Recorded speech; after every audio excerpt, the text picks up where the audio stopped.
Salam, oras, menjua-jua, jua-jua, Yahobu, Rahayu, salam keselamatan.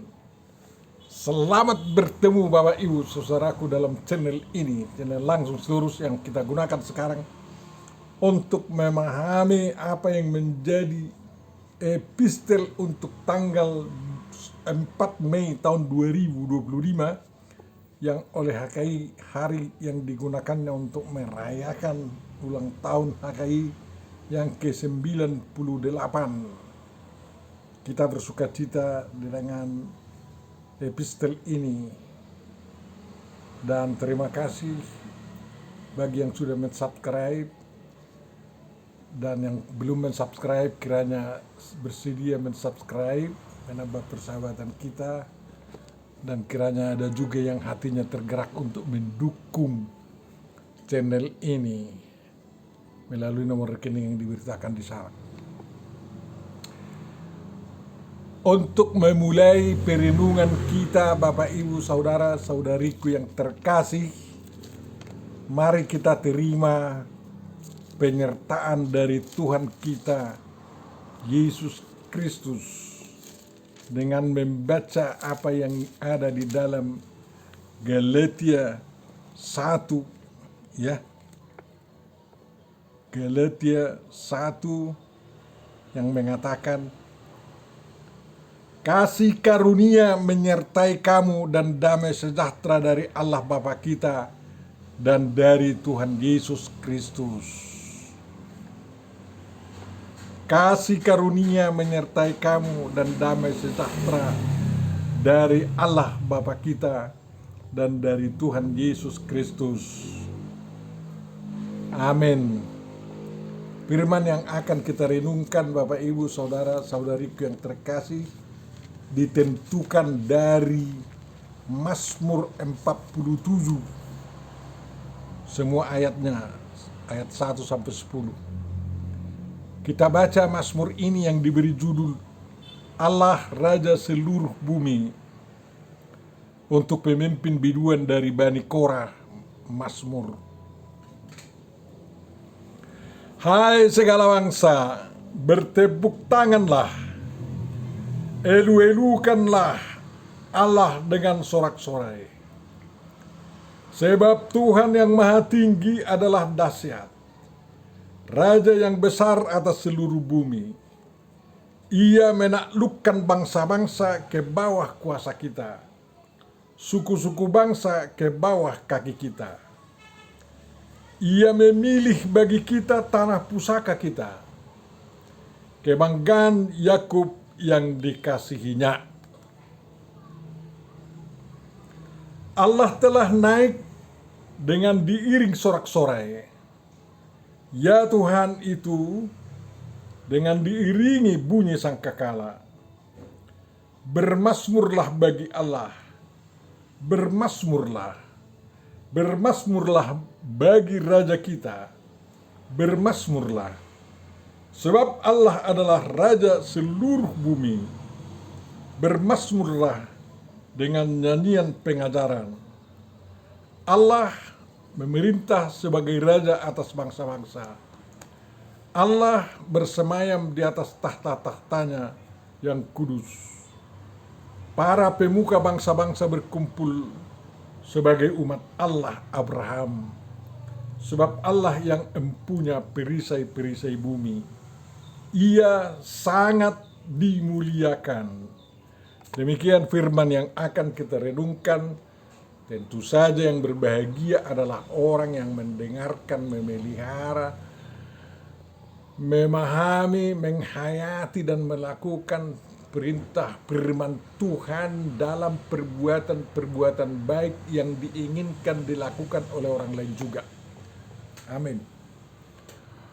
Bapa Surgawi, terima kasih atas firman yang telah kami dengar dibacakan oleh hamba-Mu itu. Bukalah pikiran kami dengan kuasa Roh-Mu agar kami dapat memahaminya dan hidup sesuai dengan semangat yang Kau arahkan dalam firman-Mu itu. Dalam Yesus Kristus kami memohon. Amin. Tema yang akan kita renungkan sesuai dengan yang diambil dari Evangelium, mengatakan di dalam Dialah atau di dalam Tuhan kita kaya dalam segala hal. Jadi sesuai dengan konteks kita ini di epistel ini, di dalam Allah Raja seluruh bumi itu kita bisa kaya dalam segala hal. Mengapa ya? Kekayaan dalam bidang apa? Dalam segala hal. Jangan hanya bilang-bilang dalam rohani, juga dalam kekayaan dunia ini kita bisa kaya di dalam Tuhan. Asal bagus-bagus. Dunia yang tidak jahat kita kuasai untuk memberikan kekayaan kepada kita sebagai berkat dan karunia Tuhan. Ini dari Bani Korah, kelompok penyanyi di Bait Suci di Yerusalem. Mereka juga penggubah Mazmur, sebagaimana Daud juga menggubah banyak Mazmur. Mazmur itu adalah nyanyian yang dilantunkan, diiringi dengan alat-alat musik, seberapa banyak pun yang bisa dibunyikan oleh ahli-ahli musik itu. Jadi bukan hanya dengan kecapi, bukan hanya dengan gitar, bukan hanya dengan trompet dan lain-lain. Segala macam musik bisa, kalau bisa di aransemen untuk mengikuti Mazmur itu silahkan aja. Jangan malu-malu, jangan katakan itu budaya orang barat, bukan. Itu budaya surgawi, bernyanyi dengan membunyikan alat musik-musik, bermazmur. Budaya surgawi yang diwariskan Tuhan kepada kita. Luar biasa pemazmur akan pengenalannya terhadap Tuhan yang disampaikan kepada kita. Siapa Allah yang dipujinya dalam mazmur-mazmur dan yang diajaknya seluruh bangsa-bangsa untuk memuji dan bermazmur, mengelu-elukan, ya, bertepuk tangan, ya. Tuhan Jehovah itu yang maha tinggi, El Elyon, ya, dahsyat, El Shaddai, Raja, ya, Melek, Gadul, ya, Raja atas segala bumi, seluruh bumi, bukan hanya seluruh bumi, langit dan bumi, karena dialah yang menciptakannya itu. Ya, yang paling hebat adalah bahwa bangsa Israel disediakan Tuhan bagi mereka tanah air yang dikatakannya sejak pemanggilan Abraham dari tanah kakek moyangnya di Ur Kasdim, lalu berangkat ke Haran. Ayahnya Tera mati di Haran, dan Haran ternyata bukan tanah yang ditunjuk Tuhan sebagai tanah air keturunan Abraham. Dia disuruh lagi untuk berangkat terus ke sebelah barat dari Haran itu, dari Mesopotamia menuju tanah Kanaan yang tidak dia kenal sebelumnya sama sekali. Luar biasa itu. Abraham mengangkut semua barang-barangnya, kambing dombanya, ternak-ternaknya, hamba-hambanya semua. Hambanya di bawah pimpinan Elimelek, ya kan. Jadi sejak awal adanya bangsa Israel, mereka sudah mengaku bahwa Tuhan yang menyediakan tanah air mereka. Dan tanah air itu bukan tanah yang kosong, yang sudah diduduki orang lain. Ya, itu hebatnya. Jadi kalau orang Israel sekarang mengatakan tanah Israel itu tanah air mereka, dan ada yang keberatan, ya keberatanlah mereka kepada Tuhan mereka. Jangan kepada Israel, ya. Daripada keberatan lebih baik seperti dia katakan oleh Alkitab, semua bangsa-bangsa itu, ya, menjadi berkumpul sebagai umat Allah Abraham. Itu dikatakan dari ayat 9b, ya. Jadi indah itu kalau bangsa-bangsa berkumpul sebagai umat Allah Abraham, Jehovah Elohim, ya. Sebab apa? Elohim itulah, Allah itulah yang mempunyai perisai-perisai bumi, ya. Dan dia bekerja di antara bangsa-bangsa. Bahkan dia yang menaklukkan bangsa-bangsa itu, bukan bangsa Israel yang menaklukkan bangsa-bangsa itu agar di bawah kuasa bangsa pilihan Tuhan, ya. Dan suku-suku bangsa itu di bawah pemerintahan mereka. Mengapa demikian? Agar semua bangsa-bangsa dapat mengalami damai sejahtera, adil dan makmur sebenarnya. Ya. Memang pada waktu zaman Yosua ada perintah agar bangsa Israel memusnahkan semua penduduk pribumi, ya, yang ada di tanah Kanaan. Sehingga sejak bangsa Israel memasuki tanah Kanaan, bahkan sejak Abraham berada di tanah Kanaan, sudah terjadi peperangan-peperangan.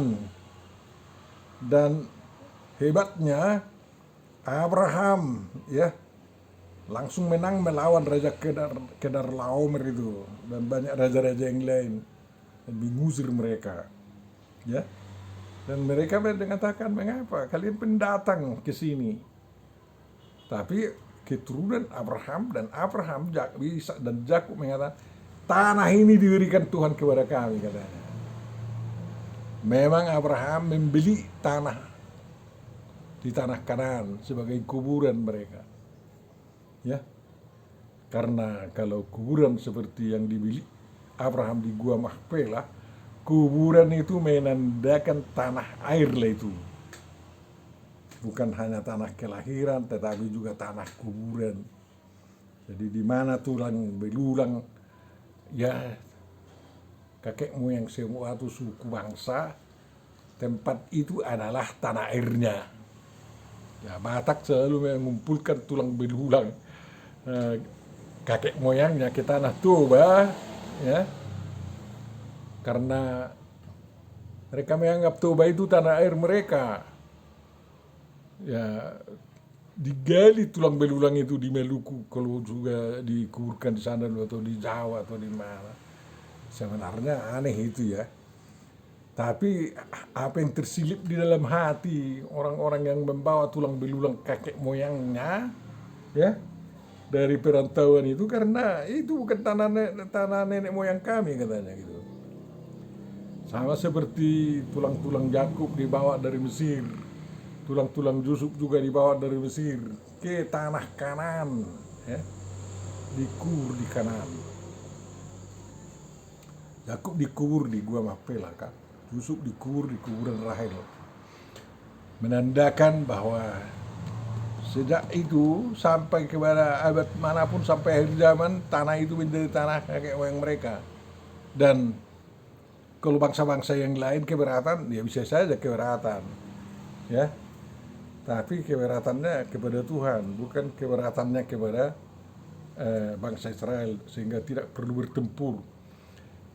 Walaupun perintah kepada Yosua untuk memusnahkan bangsa-bangsa lain yang ada di tanah itu tidak dapat dilaksanakan, hingga Tuhan mengatakan, hiduplah berdampingan dengan mereka, ya, menjadi suatu penduduk yang hidup dalam damai sejahtera dengan kalian, katanya. Hanya satu yang perlu kalian jaga, jangan sampai keimanan, penyembahan dewa-dewa mereka, kepercayaan mereka yang penyembahan kepada berhala itu jangan sampai menular kepada kalian, katanya.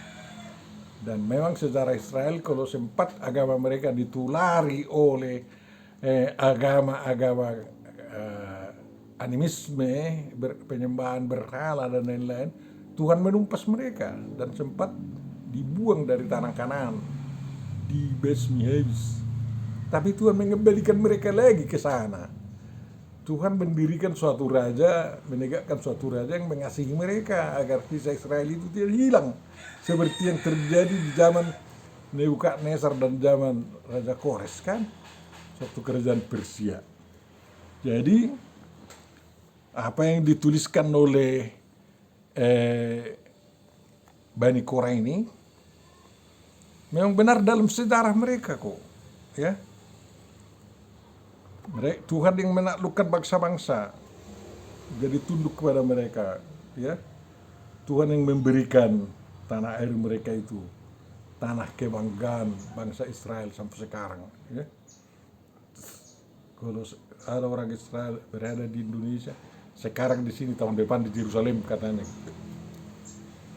karena kecintaan mereka, ya, kepada Tuhan. Ya, sebenarnya tanah Israel itu tidak seindah tanah Indonesia kan. Gersangnya itu kecil juga.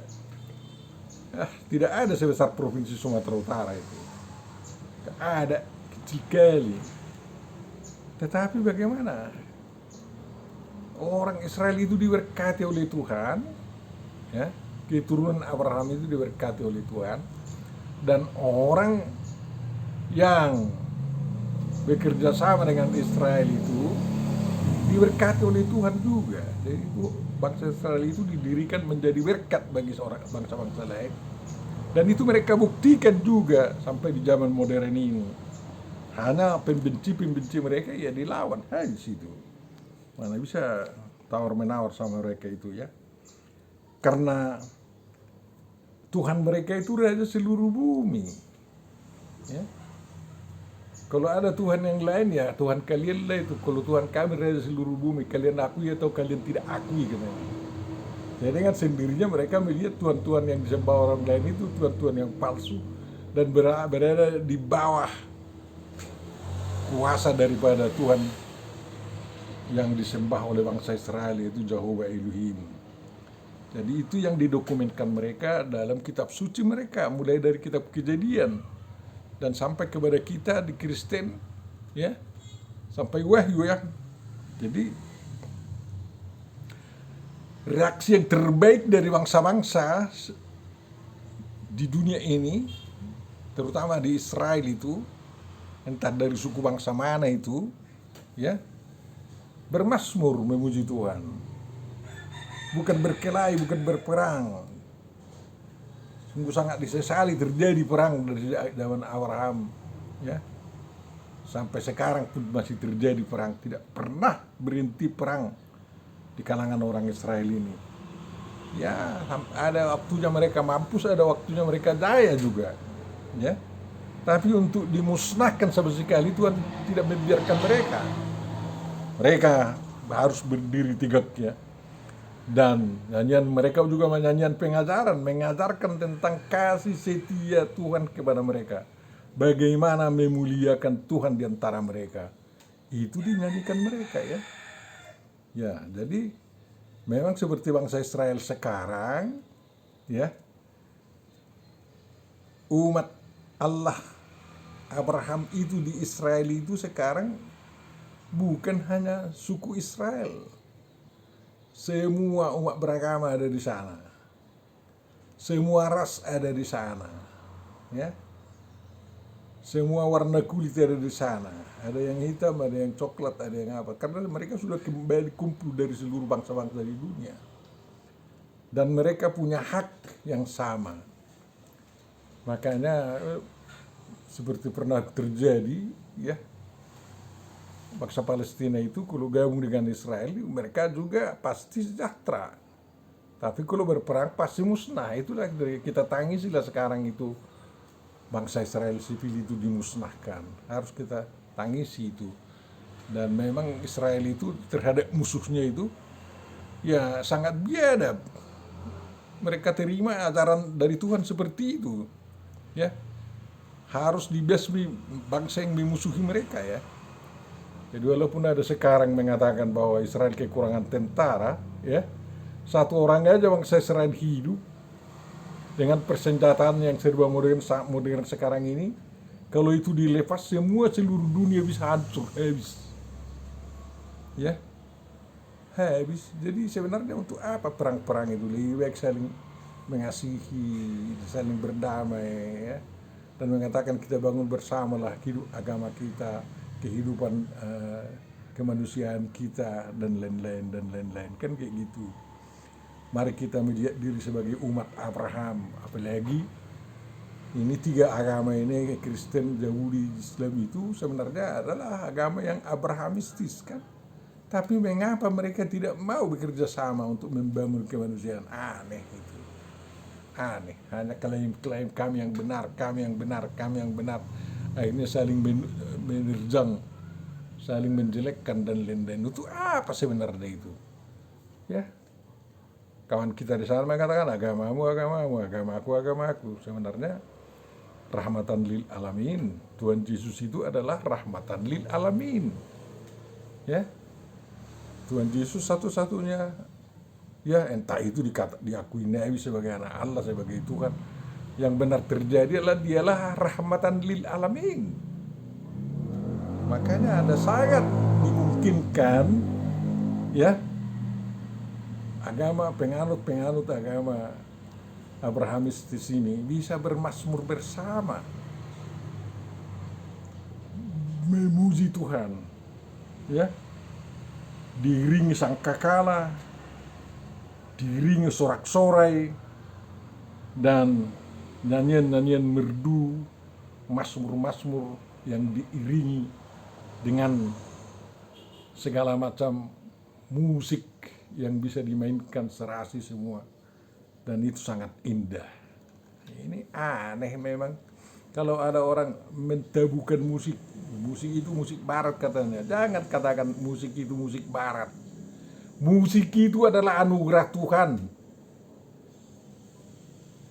Kalian tahu kan, para malaikat Tuhan bernyanyi, berterompet, berketawi dan lain-lain. Mereka membunyikan alat-alat musik dalam memuji Tuhan, kan kayak gitu. Mereka menari dan lain-lain. Ya, jadi makanya budaya musik itu budaya universal yang diwariskan Tuhan kepada kita, Bapak Ibu Saudaraku. Kiranya Tuhan memberikan kesempatan kepada kita agar kita kaya dalam segala hal, kaya dalam budaya, kaya dalam hikmat, kaya dalam kekayaan sehari-hari, ya, kaya dengan kekuatan iman yang luar biasa, kaya dengan perdamaian dan macam-macam lagi. Tidak ada yang merana dalam bentuk apapun. Tuhan Yesus memberkati kita semua. Terima kasih Bapak atas renungan yang sampai kepada kami. Mudah-mudahan kami dapat semakin memahami firman-Mu. Dimuliakanlah Engkau seperti Engkau yang dirimu sangat dimuliakan. Kalau kami memuliakan Engkau, kami menjadi orang-orang yang mulia juga. Terima kasih. Sempurnakan doa kami dalam Yesus Kristus Tuhan kami. Kabulkan doa kami. Amin.